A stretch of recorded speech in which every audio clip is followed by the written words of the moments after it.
going to give you some facts and figures from the past 30 days lockdown in Spain.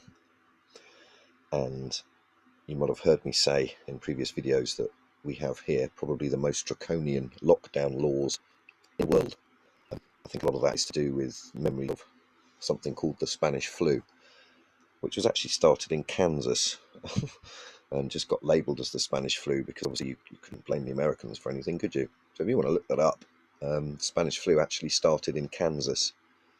Quite interesting little ditty that, and it's most likely that if there is a bioweapon or some kind of new viral release and it's not behaving like a traditional virus, is it? The chances are it came from Porton Down in England, near Salisbury.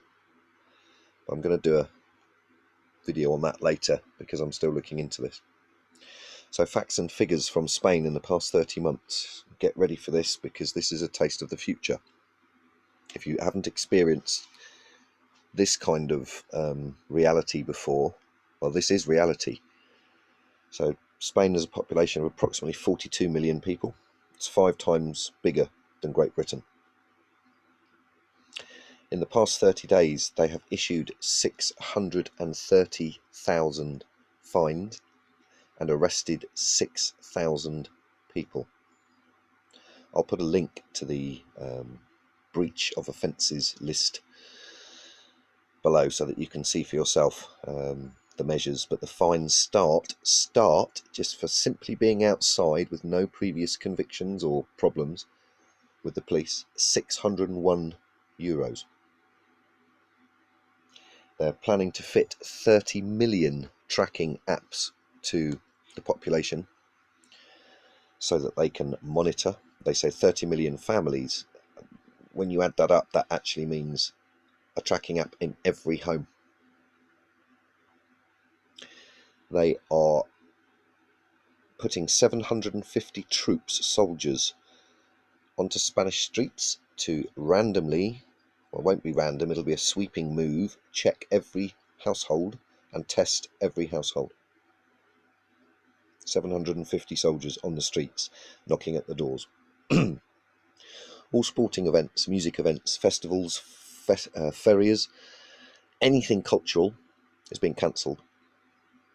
We've had an extension to the lockdown announced, but children will be allowed to play in the street from the 27th of April. La Liga, the football, cancelled. They actually said that they're going to have to change their culture and way of life.